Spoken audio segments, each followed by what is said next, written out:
The cop planted the bag, lifted it like a trophy, then pressed the barrel of his gun to my cheek, while a dozen phones held their breath, and I did the only thing that made sense in a city where lies move faster than sirens. I reached into my jacket and showed him the badge he never imagined he'd see. Not here, not from me. Yeah, that happened. The street went so quiet I could hear a kid whimper hot wind scraping down Harbor Avenue like sandpaper. And in that quiet, I realized something I'd learned a long time ago, but kept trying to forget. Power isn't a shout. Power is daylight. It was July in Riverton, the kind of July that sticks to your back and sits on your chest.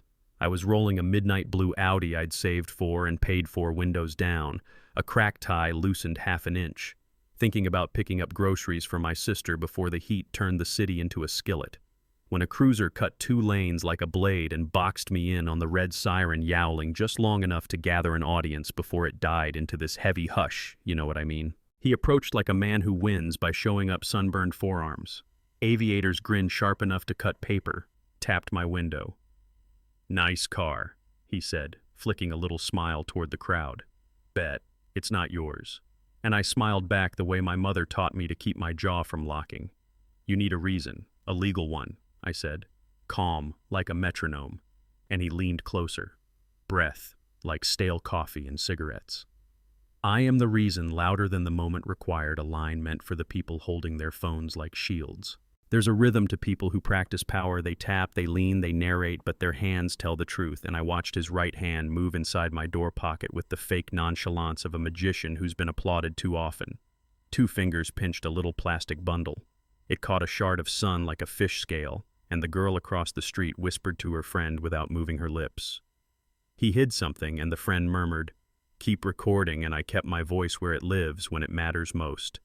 Low and even.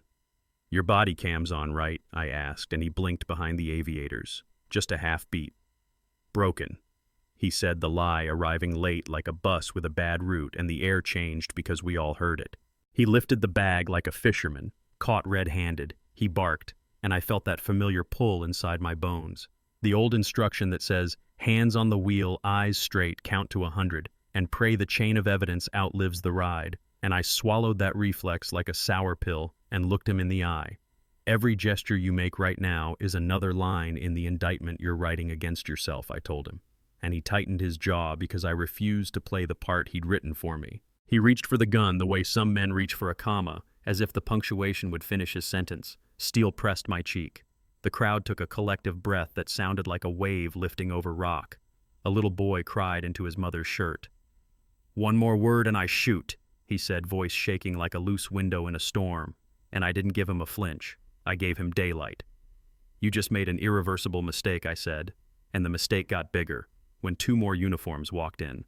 Stocky guy with a shaved head on his left, tall thin one with black gloves on his right, both wearing that tight mouth. You see, when people decide the winning side is the one they're already on.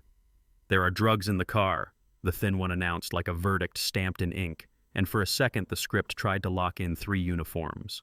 1 driver, an easy stat to feed a whiteboard. Then the twist that saved the day and changed me, a kid in a band tee wedged forward with a phone almost in the officer's face. He planted it. "I got it live from 10 minutes back," he said in a voice that carried clean, and the officer pressing steel to my skin. Felt the room turn. Radios crackled like ice. The crowd stopped being a crowd and became a mirror. I slid my eyes to the lenses, just for a breath, then back to his aviators. "No sudden moves," I told him. "Look at me," and I reached into my inside pocket slow enough for a Sunday. Pulled a black leather case with a silver seal, flipped it open, and held it high enough to catch sun. Federal Crime Bureau director, not suspect, not villain. The guy who signs the policies they misquote on the street, and the dispatcher's voice somewhere down the block stumbled and then steadied and said my name with the sort of quiet that ends arguments. You could feel the chopper before you saw it. Teeth humming, sleeves flapping, lights, strobing dust. The loudspeaker didn't shout. "FCB has the scene. Local units stand down," simple lines spoken like math. The stocky officer lifted his hands away from his holster like he'd touched a hot pan. The thin one froze with his fingers grazing the grip, and the man with the grin decided he didn't like the math. So he made a choice that showed the world exactly who he was. He grabbed a kid, pulled the same child who'd cried when the gun touched me, and jammed the muzzle toward a temple. Too new for any of this. The street shrank to the width of that barrel, and the kind of silence that isn't quiet but fear. "Back off," he yelled, and the crowd moved in a ripple like a tide pulled outward by a bad moon. I lifted a hand at the federal team, put my voice in that narrow lane between steady and kind. "Officer," I said, giving him the dignity he wouldn't grant me, "let him go. This is your last chance to choose your humanity." And he was sweating through his shirt now, eyes bright with panic and pride. "There's no way out," he hissed, and I told him the sort of fact you only bring out when you need to break a spell. Brent Malloy, 2017 cash skim, through a backdoor parking contract, 3 layers of wash, not enough to stick back then, but today you brought the glue, and his hand slipped just enough to tell me he heard his name, in a place he never wanted it spoken. The boy's mother screamed, not loud, just human. The barrel dipped. I took a single breath and stepped, and he jerked up and fired into the sky. When a man points a gun at the world and hits nothing, he hits himself. The federal line folded in like choreography, one on the weapon, one on the wrist, one on the shoulder moves designed, so the cameras would see control and not chaos. Metal clanged on pavement cuffs, bit down. The chant rose from a murmur to a rhythm that made the curb vibrate. "Justice, justice." I didn't chant. I crouched to the kid first. "You okay?" I asked, and he nodded in that brave little way. Kids nod when their body is still catching up to their heart. "You did nothing wrong," I said. And only then did I look back at the officer who'd tapped my window, not with heat, with diagnosis. "Right now, you're the evidence." Courtrooms don't fix everything, but they turn viral noise into record. The federal hearing room smelled like lemon oil and old paper. I fed a silver thumb drive into a port most people ignore. "Private body cam," I said, and let the tape run from the knock to the glint of plastic in sun defense, reached for the old playbook chain of custody broken camera identity quibbles. Then I dropped the second piece, a tracker glued under my dash paired to a burner, a log of pings that placed a second car tailing mine, the night someone decided my Audi should be a headline. The map was boring to anyone who needed fireworks, red dot, green dot timestamps. Truth rarely needs a soundtrack. The judge leaned forward with the posture of someone who's seen too much and refuses to look away. The integrity office sent a rep to talk transparency, and for once the word didn't taste like corporate coffee. And then a lieutenant from Malloy's district removed his hat like a man walking into church, and said the quiet part into the mic without blinking. "Quotas, pull stats any way you can. Stops that start with a look and finish with a report. Evidence that walks away. Good cops move to dead zones when they don't play along."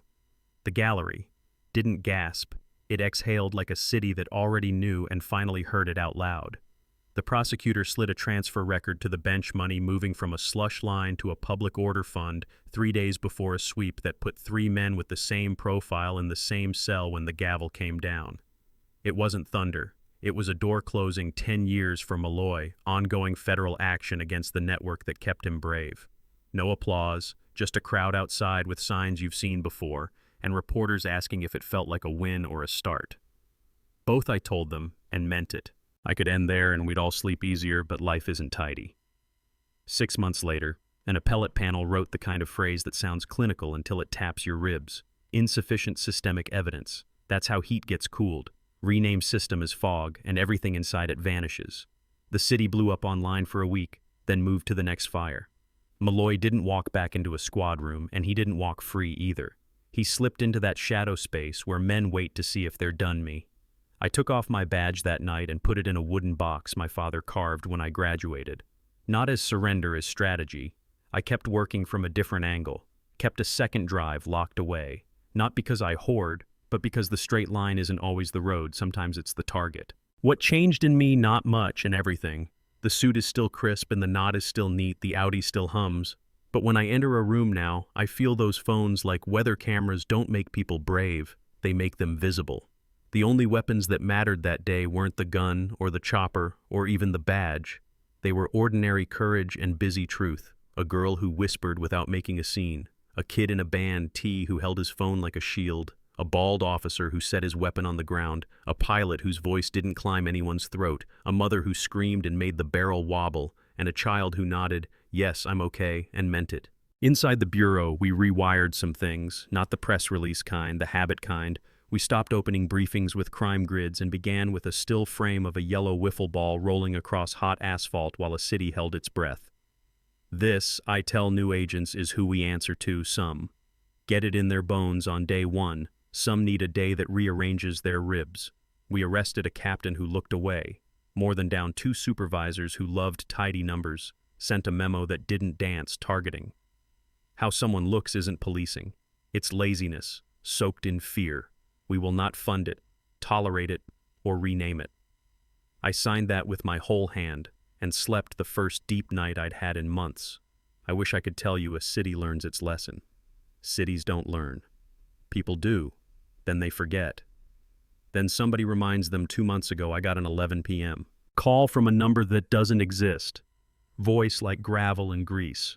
Director Reed, he said, using the title because he didn't respect the name. Malloy was a pawn. The one who paid him just had his case tossed. Technicalities. How's your heart? How's your family? Then a click that left a little cold in the air. You don't sleep hard after that, but you sleep honest. I opened the box, looked at the badge closed. It slid the second drive into my pocket, the one with the feed from a corner camera. Nobody knew we'd fixed boring video to anyone who needs explosions. A silver sedan that always finds a green light, a dot that pauses half a block before mine. A man who walks like he owns the night until a kid on a skateboard makes him step off the curb, everything small and everything important. I go back to Harbor Avenue before dawn when the sweepers push last night's glitter into soft gray lines. I park. I stand on the crosswalk where a dozen phones once held a thin blue line, accountable.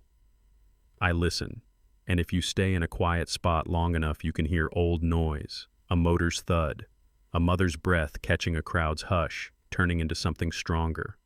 It helps to remember the city didn't stop when a gun went up. It slowed and looked and then kept moving. That isn't indifference, that's life refusing to be kidnapped. And I think about the sentence I keep taped inside my desk. Power isn't a trigger. Power isn't a badge either. Power is truth. You can carry into the sun without watching it melt. Do I feel proud of that day? I'm proud. I didn't let my temper write the story. Proud. I kept my voice level when a barrel kissed my cheek. Proud. I talked to a kid before I talked to a camera. I'm not proud that a mother had to watch her child become a bargaining chip so a grown man could feel tall. I'm not proud that a system let him believe a check mark on a whiteboard was worth more than a stranger's breath, and I don't tell you that for sympathy. I tell you because the ending you get depends on where you stop the story. Stop at the gavel, and we won. Stop at the appeal, and we lost. Stop at the late night call, and you'll say nothing ever changes. I try not to stop where I feel smartest. I stop where I feel most responsible. So I'll stop here for now, at a door with a lock. I changed myself, a badge in a box, a drive in my pocket, a city that keeps asking the right question. Not did you win, but did you show up? And I'm showing up again tomorrow, again next week, again. When the phones rise like a jury and the air goes thin and hot and honest because truth doesn't bow, but it does need witnesses. If you're still with me, tell me where you land on this. Was Malloy a symptom or a cause? Have you seen a uniform or a title get used like a mask for something hollow underneath? Did those people filming do the right thing? Or would you have put your phone down and stepped in? What does justice look like where you live? Drop your take in the comments. Call me out if you think I'm off. Share a story. If you've got one, I read them. And if you want this to reach someone who needs the daylight, share it. Because the difference between a rumor and a record is us.